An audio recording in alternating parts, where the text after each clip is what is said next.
Y ahora vamos a leer en el Evangelio según Marcos, en el capítulo 6. Capítulo 6 ya, del Evangelio según Marcos, en los versículos del 1 al 6. Marcos 6, del 1 al 6. Y dice así la palabra del Señor. Y salió de allí y vino a su tierra, y lo siguieron sus discípulos. Y cuando llegó el sábado comenzó a enseñar en la sinagoga, y muchos oyéndolo se quedaban atónitos diciendo: ¿de dónde le vienen a estas cosas? ¿Y qué sabiduría es esta que le es dada? ¿Y tales maravillas que por sus manos son hechas? ¿No es este el carpintero, hijo de María, hermano de Jacobo y de José y de Judas y de Simón? ¿No están también aquí con nosotras sus hermanas? Y se escandalizaban de él. Mas Jesús les decía: no hay profeta sin honra, sino en su tierra, y entre sus parientes, y en su casa. Y no pudo hacer allí ninguna maravilla, solamente sanó a unos pocos enfermos, poniendo sobre ellos las manos. Y estaba maravillado por la incredulidad de ellos. Y recorría las aldeas de alrededor enseñando. Amén. Que el Señor bendiga su santa palabra. Avanzamos en nuestro estudio del Evangelio de Marcos, y por lo que hemos visto hasta ahora, en el capítulo 6 que hemos comenzado ahora, pues hasta el capítulo 6, pues por lo visto hasta ahora parece claro, si hacemos una pequeña recapitulación, que el Evangelio según Marcos presenta la vida de Jesús agrupada, y lo hace pues por bloques, y que más o menos la división por capítulos de este libro coincide en grandes rasgos con estos bloques temáticos, por así decirlo, de la vida de Jesús, del Evangelio. En el capítulo 1 veíamos el inicio del ministerio de Jesús. En el capítulo 2, pues, y capítulo 3, porque comenzó en el capítulo 2, continuó hasta el final del capítulo 3, esa polémica creciente, ¿no?, con los judíos, los fariseos y escribas, que llegaría pues a su punto culminante con el pasaje de la blasfemia contra el Espíritu Santo. En el capítulo 4, esa enseñanza de Jesús acerca de la palabra de Dios, enseñanza por medio de parábolas, la parábola del sembrador y las otras, en las que enseña acerca del fruto de la palabra de Dios en las vidas de las personas, y también de la eficacia de la palabra de Dios.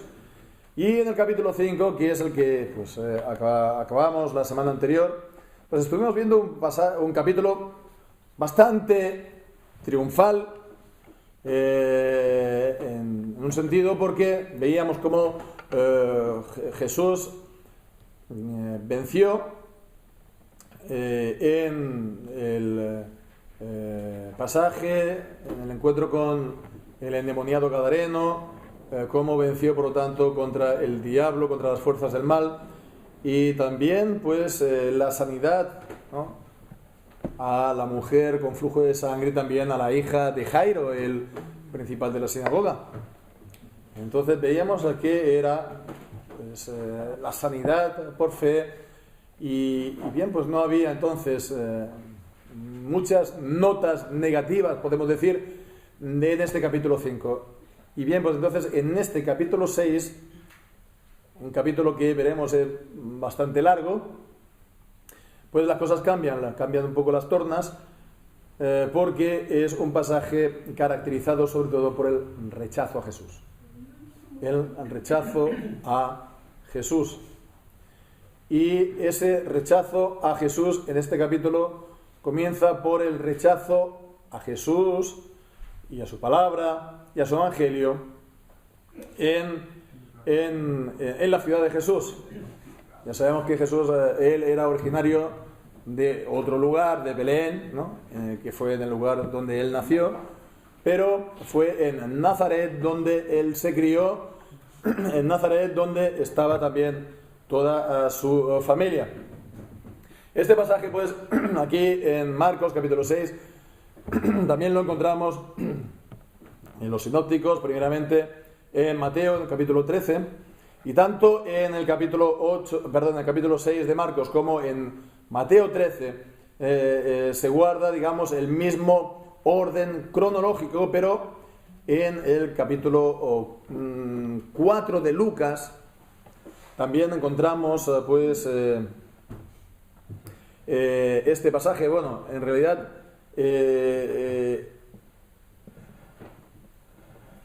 hay debate en cuanto, con los estudiosos, etcétera, hay cierto debate en si Lucas capítulo 4 es el mismo hecho que leemos aquí en Marcos 6 y Mateo 13, o se trata de acontecimientos distintos. ¿Y por qué esto? ¿Por qué este debate? Bueno, pues hay algunos detalles de Lucas que aquí pues no encontramos, pero sobre todo es en cuanto al orden cronológico. Entonces, lo más razonable, por lo tanto, es ver que es el mismo acontecimiento, que el orden cronológico en la vida de Jesús es el que leemos aquí en Marcos y el que también pues, vemos en Mateo, y que Lucas pues seleccionó este acontecimiento para ponerlo al inicio del ministerio de Jesús. Lucas capítulo 4. Lucas capítulo 4 es el mismo inicio del Evangelio, es el inicio de la predicación de Juan el Bautista. Pues en ese mismo contexto entonces se pone este acontecimiento pues para situar, digamos, el inicio a Jesús ministrando en su propia ciudad entre los que lo conocían, ¿no?, de largo tiempo. Entonces esto pues ocurre, como decimos, todo esto en la sinagoga.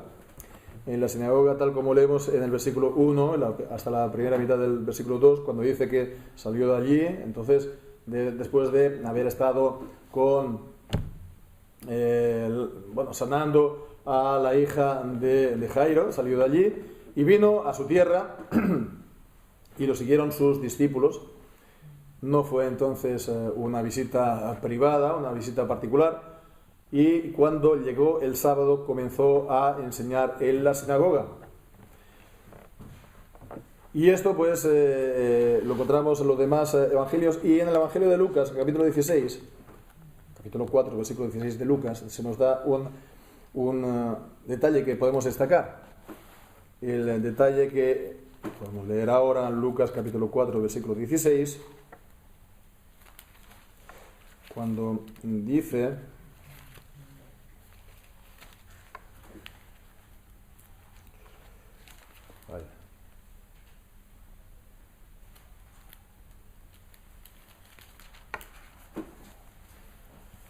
y vino a Nazaret, donde se había criado, y el día de reposo entró en la sinagoga conforme a su costumbre y se levantó a leer. Lo mismo pues, entonces se nos dice que fue a Nazaret, donde se había criado, y entró en la sinagoga. Y entonces el detalle que decimos que vale la pena destacar es conforme a su costumbre. El Señor Jesús, por lo tanto, conforme a su costumbre, iba el sábado, los días de reposo, a congregarse a la sinagoga, allí donde él se estuviera. Si estaba en Nazaret, pues en Nazaret. Si estaba en Capernaum o en cualquier otro lugar, a la sinagoga más cercana para dar culto a Dios allí. Y pues en este caso él se levantó a leer. Y ya pues hemos estado hablando, considerando que en la sinagoga se permitía también a visitantes o a gente que no sería rabino pues leer, incluso si tienen alguna palabra al pueblo, poderla compartir. Entonces es lo que hizo aquí el Señor Jesús, y se levantó a leer y también pues a dar una palabra para el pueblo. lo cual pues no sería siempre así, sino que él pues iría a la sinagoga y daría culto a Dios, participando de los cantos, de las oraciones y de la palabra, pues como el resto de la gente, ¿no? Y que eso pues habría sido así también toda su vida, ¿no? Hasta el inicio de su ministerio.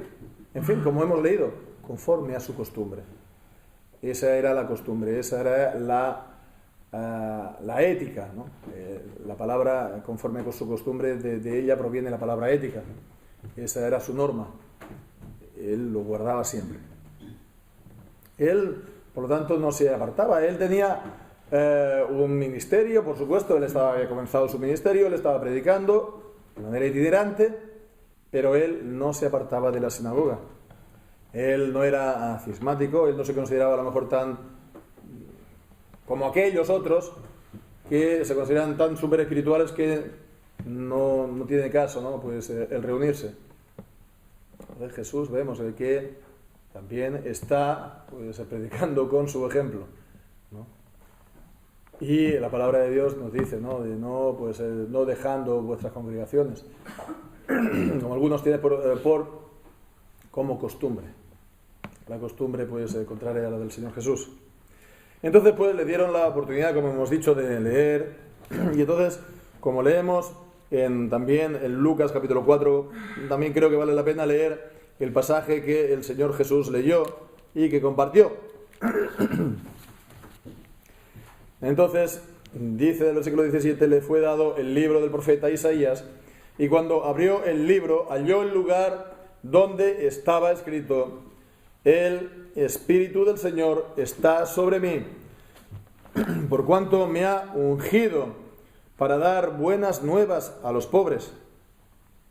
Me ha enviado para sanar a los quebrantados de corazón, para pregonar a los cautivos libertad y a los ciegos recuperación de la vista, para poner en libertad a los oprimidos, para predicar el año agradable del Señor. Y enrollando el libro, lo devolvió al ministro y se sentó. Y los ojos de todos en la sinagoga estaban fijos en él, y comenzó a decirles: hoy se ha cumplido esta escritura delante de vuestros oídos. Hoy se ha cumplido esta escritura que dice: el Espíritu de Dios está sobre mí.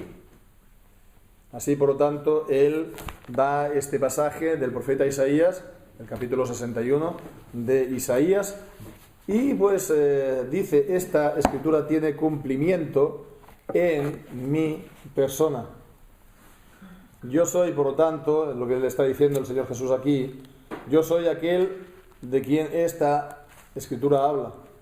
Yo soy aquel sobre el que está el Espíritu del Señor. Por lo tanto, yo soy el ungido de Dios, el Mesías, que es lo que significa la palabra Mesías, ungido. Yo soy el Cristo. Yo pues he sido ungido con el Espíritu Santo sin medida, y eso para hacer bienes a los hombres, para sanar a los oprimidos del diablo, para dar pues vista a los ciegos, para sanar a los quebrantados de corazón, pregonar libertad a los cautivos, para poner en libertad a los oprimidos, a los que están en cárceles, en prisiones de maldad. Y dice: hoy se ha cumplido esta palabra, porque el Señor Jesús estaba predicando. El Señor Jesús entonces está dando la palabra de Dios. Él es el Mesías.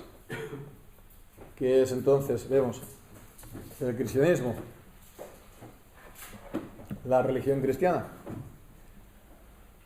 Es Cristo sanando, Cristo salvando ahora a los oprimidos, a los ciegos, a los necesitados, y no en un sentido material. ellos no eran ciegos, ellos no estaban en la cárcel, ellos no estaban cautivos, en un sentido, por lo tanto, espiritual. Esto era también una de las dificultades, ¿no?, de los judíos, como vemos en el Evangelio de Juan, que Jesús es la luz del mundo y aquellos que dicen nosotros vemos, no tenemos necesidad por tanto de ti. Esta palabra interpela a la gente, ¿no? Cuando leemos que me ha ungido para dar buenas nuevas a los pobres, interpela realmente a la gente, o lo debe hacer, ¿no? Si es que nosotros somos pobres en espíritu, como dice la bienaventuranza, bienaventurados los pobres en espíritu. Si nosotros somos de los quebrantados de corazón, si nosotros nos sentimos como los cautivos o los ciegos, aquel que ve o aquel que dice estoy sano no tiene necesidad de médico. Y esa era la cuestión. Y esa es siempre la cuestión de la palabra del Señor, que nos interpela y que nos llama. Y para tener, por lo tanto, necesidad del ungido, del Cristo, del Mesías, hemos de aplicarnos la palabra para nosotros, en lo que ella nos dice, ¿verdad? Y es por eso por lo cual ellos también, los oyentes en Nazaret, dieron la respuesta a la palabra que dieron.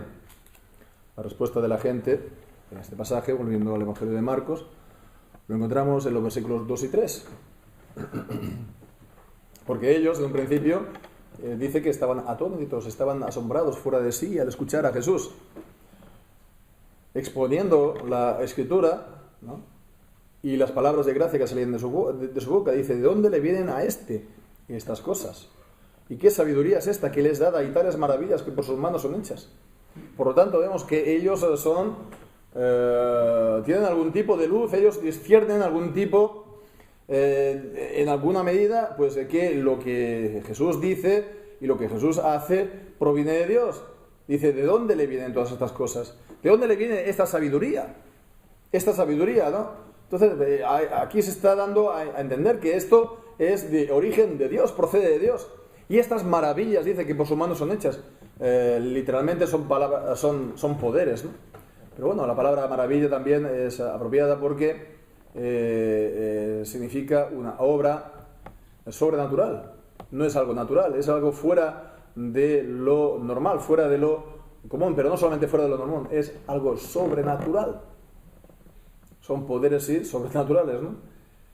Pero era, por lo tanto, milagroso, era, por lo tanto, algo que solamente lo podía hacer Dios.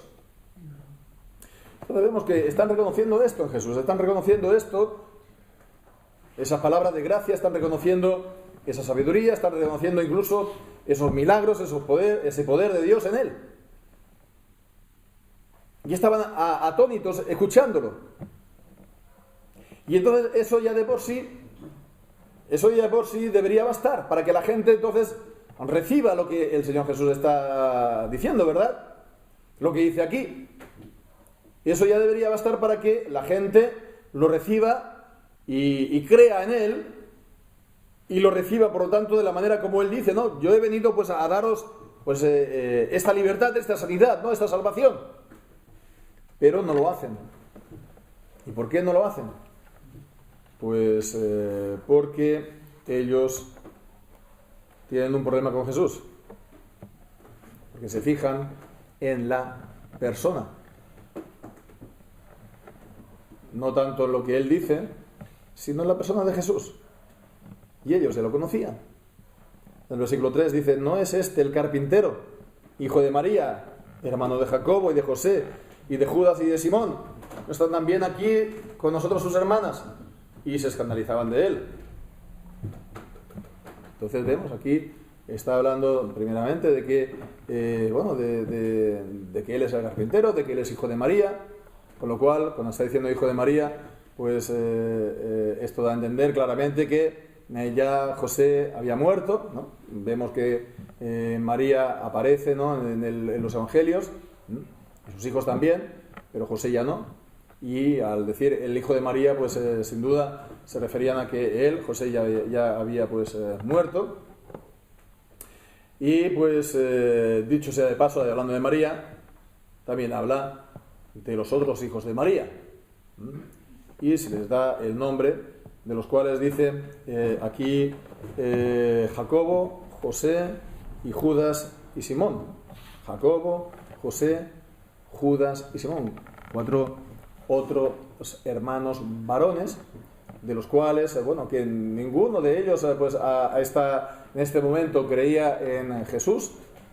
Como vimos cuando María y sus hermanos fueron a buscar a Jesús, cuando él estaba enseñando en las casas y decía, bueno, está fuera de sí. Entonces ellos no creían, pero de estos hermanos, pues Jacobo y Judas, pues serían escritores de libros del Nuevo Testamento. Jacobo es Santiago, y él también sería anciano de la iglesia de Jerusalén y autor de la carta que tenemos en la Biblia, como también Judas es el hermano del Señor que escribió la carta de Judas. Con lo cual vemos que Jesús, según la Biblia, tuvo hermanos y se da el nombre de los mismos. Entonces vemos que bueno, la Virgen María, pues sí, fue virgen en el sentido de que su nacimiento, o el nacimiento de Jesús, o la concepción de Jesús fue siendo ella virgen.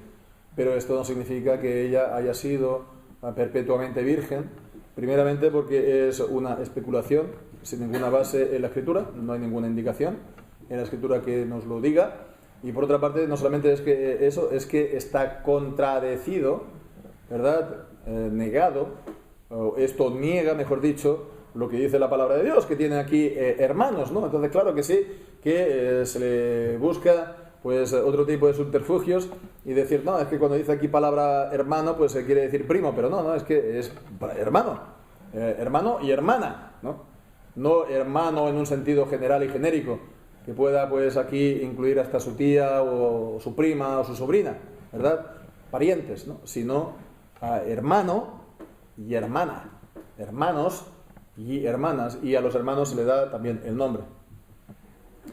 Bien, pues entonces vemos aquí, dice, ¿no es este el hijo de María? Seguro, porque había ya fallecido pues José. Dice, ¿no es él carpintero? ¿No es este el carpintero? Bueno, pues el carpintero aquí está hablando de su profesión, antes de comenzar el Señor Jesús a predicar y llevar pues esta vida itinerante, ¿no? Seguido de sus discípulos. Ese sería seguramente también el trabajo de José. Un trabajo manual. Un trabajo, por lo tanto, sin gran reputación o sin gran estatus. Y, bueno, pues esto poniéndolo en el contexto de la literatura judía, ¿no? Pues los trabajos manuales no se consideraba que una persona sabia pudiera ser un trabajador manual. Los escribas, no trabajan manualmente, decían, ¿no? Con lo cual, cuando dicen no es este el carpintero, pues es como decir, bueno, como cuando leemos en el libro de Hechos que los principales de los judíos estaban atónitos porque Pedro y los demás apóstoles eran gente del vulgo, era gente del pueblo, sin estudios, sin letras, sin preparación. Pues no es este el carpintero que lo conocemos toda la vida, ¿no? Sí, trabajaría bien, pero siempre ha estado trabajando, no sé, haciendo bueyes, haciendo carretas para bueyes, yugos para bueyes, ¿no? Y utensilios para trabajar en el campo, o algún que otro mueble, ¿no? Pero nada más sofisticado. Y ahora aquí está exponiendo la Biblia como si fuera un gran rabino. ¿No es este el que dicen rabino, el carpintero? Lo conocemos ya de toda la vida nosotros. Y como hemos dicho, pues dan aquí también el nombre de sus hermanos. Bueno, pues al dar el nombre, pues vemos, ¿no? Los conocemos, hay esta familiaridad, ¿no? No son desconocidos, ¿no? Son cercanos, o nosotros los conocemos, ¿no? Si ellos viven en la misma calle que nosotros, ¿no? Si hemos estado toda la vida con ellos. Dicen, ¿no están las hermanas, sus hermanas con nosotros? Como diciendo, bueno, si son de los nuestros. Es una familia de toda la vida del pueblo, ¿no? De toda la vida. Y ahora él, pues, dice que yo soy el ungido de Dios, como dice.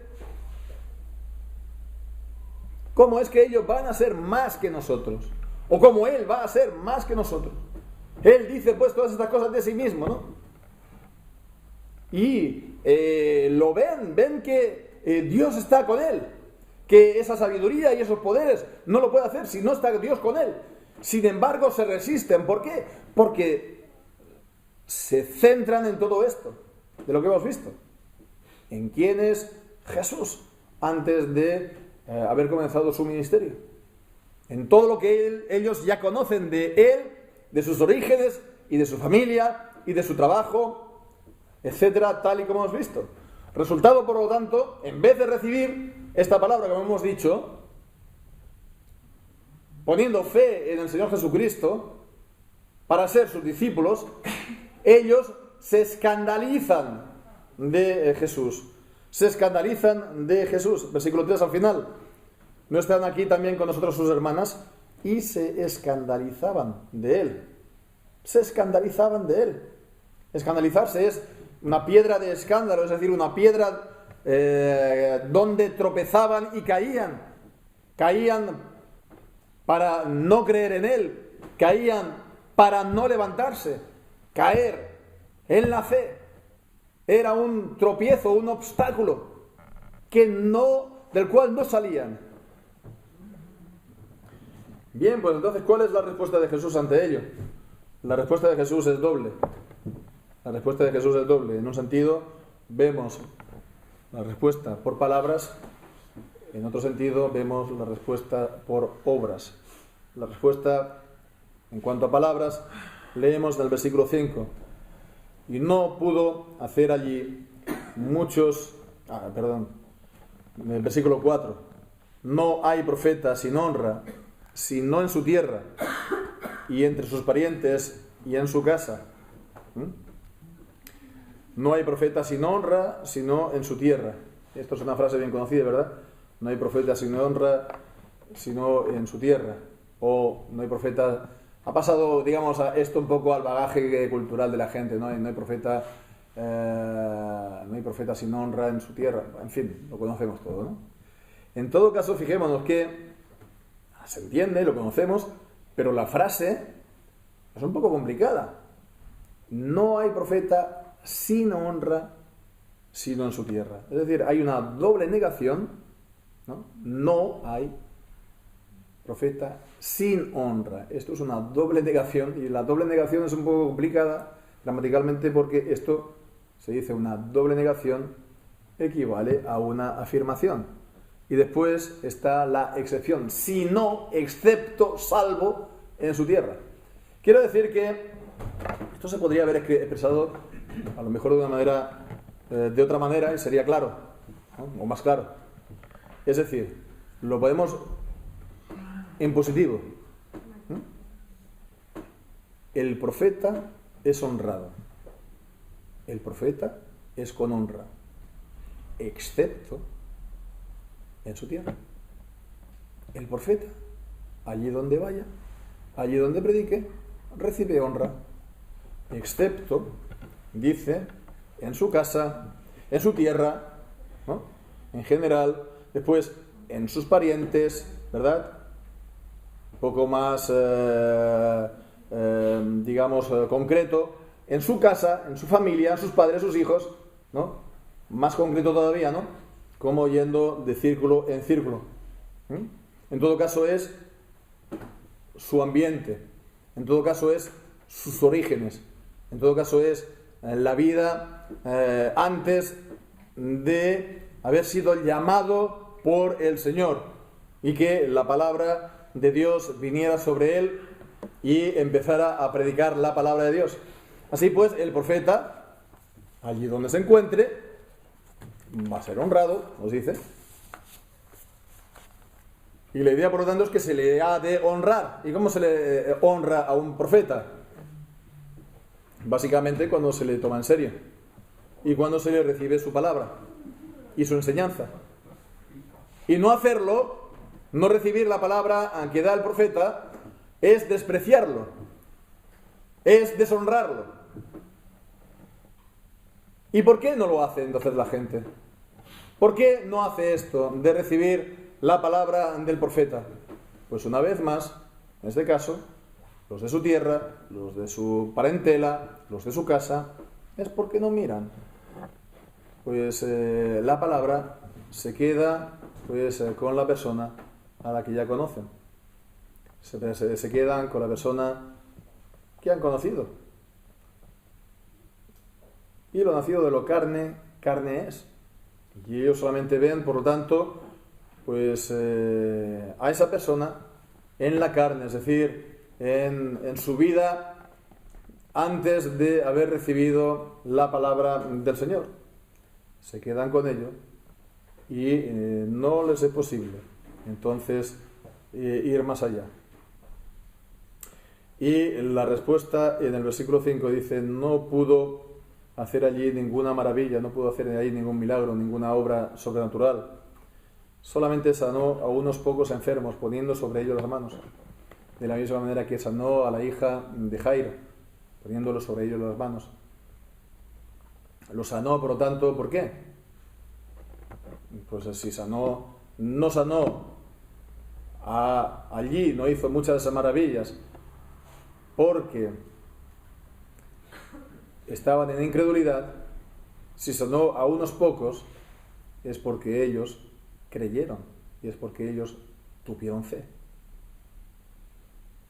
Con lo cual, pues vemos que a pesar de la incredulidad general, hubo unos pocos que sí creyeron. Hubo unos pocos que sí que buscaron en su necesidad a Cristo, creyendo que Él los podía librar si Él se apiaba de ellos.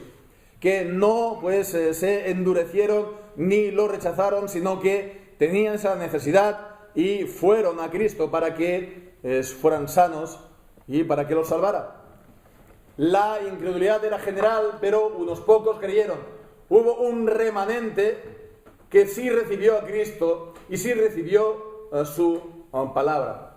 Y bien, pues en cuanto al rechazo que hubo en Nazaret en aquel día, pues si leemos en el Evangelio de Lucas capítulo 4, veremos más el panorama más completo, porque al final Jesús les confrontó diciendo, ¿no? Seguramente me diréis: médico, cúrate a ti mismo, y las mismas cosas que hacíais en Capernaum, hazlas también aquí entre nosotros. ¿Por qué no lo hizo el Señor Jesús así? ¿Por qué no hizo las maravillas y los milagros que hizo en Capernaum o en otros lugares? Porque Él, que conoce los corazones, ya sabía entonces esa incredulidad y ese endurecimiento. Y entonces el Señor Jesús confronta esa incredulidad y le dice que en los días de Elías había muchas viudas en Israel y solamente fue enviada a una viuda pagana. Y también había muchos leprosos, ¿no? Y solamente fue en los días de Eliseo y solamente fue salvo un pagano, ¿no? Naamán el sirio. Con lo cual, vemos que ya el Señor Jesús está anticipando no solamente la incredulidad de su parentela, sino que el Evangelio iba a ir ¿a dónde? A los paganos, a los no judíos. ¿Por qué? Porque él ya estaba anticipando no solamente entonces la incredulidad de su casa y de su parentela y de su tierra, sino que estaba ya anticipando también la incredulidad de su nación, de Israel, de su casa, la casa de Dios de Israel, que de igual manera, por lo tanto, iban a rechazar a Jesús. Y bien, esta palabra les se les clavó bien profundo a los que oyeron. Y bueno, pues se nos dice en el Evangelio de Lucas, capítulo 4, que lo sacaron fuera de la ciudad para despeñarlo. Y sin embargo Jesús pues pasó por en medio de ellos y se fue. Bien, pues ¿qué podemos nosotros sacar de este pasaje y de lo que hemos visto para nosotros? Pues nos podemos quedar sobre todo con la idea que hemos dicho de que se ha de honrar al siervo o al profeta. ¿Y cómo? Honrando la palabra de Dios que Él dice. Y es de esta manera como se honra a Cristo. Si se deshonra entonces la palabra de Dios, se deshonra al siervo o al profeta. Y si se deshonra al profeta, se deshonra a Cristo, se deshonra a Dios. Porque el profeta, para ser un verdadero profeta, no habla de sí mismo, sino habla la palabra de Dios. La palabra de Dios ahora no la tenemos nosotros a nuestro alcance de una manera por medio de revelación directa, sueños, etc. Tenemos la palabra de Dios escrita que Él nos ha dejado pues en la Biblia. Entonces no se puede, digamos, dividir, ¿no? Se dice pues esa táctica, ¿no?, en la guerra, ¿no?, divide y vencerás, ¿no? No se puede dividir pues al siervo de la palabra y la palabra de Cristo. No, es que a mí me gusta pues, al fulanito tal como persona, pero no me gusta su palabra, o al revés, ¿no? O pues, quiero decir, todo va junto, todo va en el mismo paquete, es el mismo compacto, ¿no? Se ha de recibir la palabra, de esa manera se honra al profeta, de esa manera se honra a Cristo, a Dios. Se le honra también, pues, aunque esto es también, hay que recordar lo que dice en 1 Timoteo capítulo 5, que al siervo, a los ancianos que gobiernan bien, sean dignos de doble honor, especialmente aquellos que se dedican a la enseñanza y a la predicación. Y dice dignos de doble honor o de doble honra, y ahí se está refiriendo al sostén económico de los siervos, y es también una buena indicación si se está honrando al profeta, al siervo que trae la palabra de Dios, si se está manteniendo a los siervos, y eso pues evidentemente en los lugares, en las congregaciones en los que físicamente se puede hacerlo, ¿no? Las congregaciones muy pequeñas pues es difícil, y eso todo lo entendemos. La cuestión es en los lugares donde bien se puede, pero se tienen otras prioridades en la vida. Entonces, en todo caso, fijémonos que el gran problema para los que escucharon en Nazaret, el gran problema para la gente puede ser la excesiva familiaridad, ¿no? La familiaridad en este caso por los vínculos de sangre, por haberse criado con ellos, etcétera, etcétera. No estoy hablando aquí entre nosotros en particular, es algo en general que podemos ver aquí, en general, ¿no? Se ha, por lo tanto, de tratar con la persona, por supuesto, pero hay que no quedarse en esto, sino que hay que reconocer el don y reconocer la obra de Dios en su vida y también la palabra que Él da. Si Dios llama a uno de los nuestros y Dios lo llama para que predique su palabra, y hace pues que Él pues deje a lo mejor su rumbo en su vida, ¿no? El rumbo que Él llevaba, sus estudios, sus planes, ¿no? Y lo cambia por completo, pues en vez de uno estar extrañado por ello e intentar disuadirlo, de apoyarlo o de también dejarse abrir a lo mejor a lo que Dios está haciendo en su vida. ¿Por qué? también pues eso puede ser algo para nosotros, también puede ser algo para nuestras vidas, para nuestras familias, ¿no? Entonces vemos, ¿no?, que quedarse con la persona y rechazar el mensaje por la persona es un grave problema. Eso es una transgresión del tercer mandamiento de la ley de Dios, ¿no? No tomarás en vano el nombre del Señor tu Dios. El nombre, las ordenanzas, el ministerio, etcétera, etcétera, tomarlo a la ligera, en vanidad, porque lo tienes demasiado cerca. También es una rebeldía a Dios, por supuesto, porque no es no someterse a su palabra. Y también es una altivez, porque es despreciar a la persona, ¿sí?, y a su cargo, a su oficio, a su ministerio.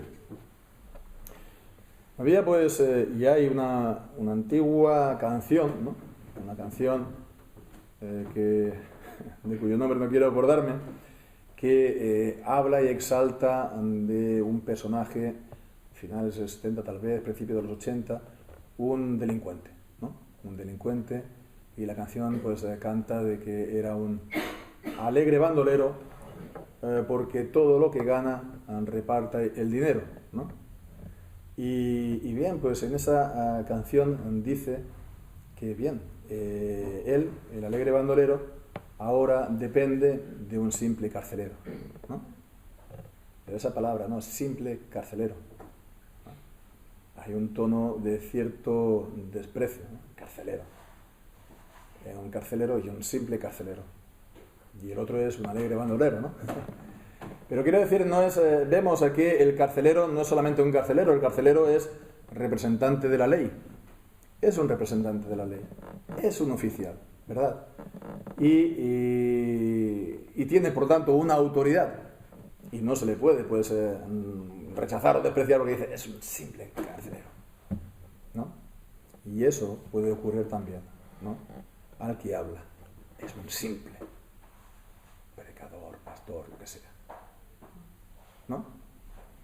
Y la palabra de Dios pues advierte a no tener esta actitud. Hebreos capítulo 12 y versículo 25, a no tener esas familiaridades. Dice, mirad que no rechacéis al que habla, porque si no escaparon aquellos que rechazaron al que los advertía en la tierra, mucho menos ahora, si nos apartáramos del que habla desde los cielos. ¿Cómo habla Cristo desde los cielos? Pues estamos escuchando su voz hablar desde el cielo de una manera extraordinaria, pues a través de sus siervos, de sus profetas, que traen su palabra. Y Dios, como hemos visto, siempre hará su plan. Siempre hará su plan. Porque su palabra siempre va a hacer lo que Él ha previsto y para el propósito para la cual es enviada. Y si los edificadores rechazan esta palabra, habrá otros que la recibirán, el remanente, aquellos a quien Dios pues tenga a bien llamar. La piedra reprobada por los edificadores, rechazada, despreciada, Jesucristo, se convierte en la piedra principal del ángulo que es la Iglesia. Así, por lo tanto, pues vemos, el Señor siempre va a hacer que su palabra sea honrada por la gente, ¿no?, recibiéndola pues con fe, y recibiéndola también pues con el debido respeto y en reverencia. Pues que así sea, que el Señor bendiga su santa palabra. Amén.